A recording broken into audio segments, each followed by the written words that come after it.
నమో శ్రీనివాసాయ నమః. నమో వెంకటేశాయ నమః. అందరికీ నమస్కారం అండి. ప్రతిరోజు రాశి ఫలితాలు తెలుసుకోవడానికి ఇంకా మన ఛానల్ సబ్స్క్రైబ్ చేసుకోకపోతే ప్లీజ్ సబ్స్క్రైబ్ చేసుకోండి.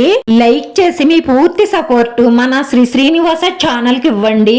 ఈ వారం రాశి ఫలితాలలో గోచార్య రీత్యా వృషభ రాశి వారు ఎటువంటి శుభాశుభ ఫలితాలను పొందుతారో తెలుసుకోవడానికి ఈ మన వీడియోని ఎక్కడా స్కిప్ చేయకుండా చివరి వరకు చూడండి. రోజువారీ పనులలో చాలా ఉత్సాహంగా పనిచేయవలసి ఉంటుంది. మీరు కష్టపడి పనిచేయడం వల్ల లక్ష్మీదేవి అనుగ్రహంతో అదనపుగా డబ్బులు సంపాదించే అవకాశం ఉంది. దానికి తగిన ఫలితం దక్కుతుంది. వృత్తి, ఉద్యోగ, వ్యాపారాలలో ఉన్న సికాకులన్నీ అతి త్వరలోనే తొలగిపోతాయి. ఈ రోజు ఇంట బయట సంతోషకరమైన వాతావరణం నెలకొంటుంది. ఈ రోజు చాలా విషయాలలో సంతోషాన్ని, సౌఖ్యాన్ని పొందుతారు. స్త్రీలు మాత్రం బాగా కావలసిన వారి వల్లే కొన్ని ఒత్తిడులు, సమస్యలు ఎదుర్కొనే అవకాశాలున్నాయి. విద్యార్థులు అనవసరమైన భయాలను వదిలించుకొని కష్టపడి చదివితే విజయాలను సాధిస్తారు.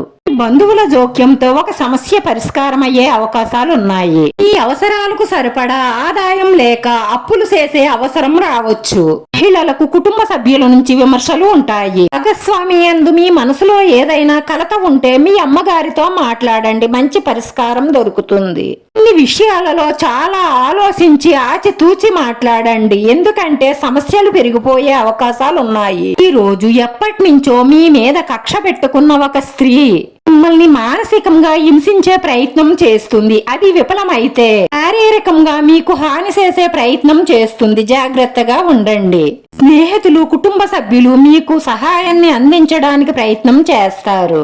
మీరు ఎవరిని కూడా అంత గుడ్డిగా నమ్మేయకండి. ఈ రోజు మీ పనులన్నిటికీ కొంత విరామం ఇచ్చి మీ జీవిత భాగస్వామితో సంతోషంగా గడిపే ప్రయత్నం చెయ్యండి.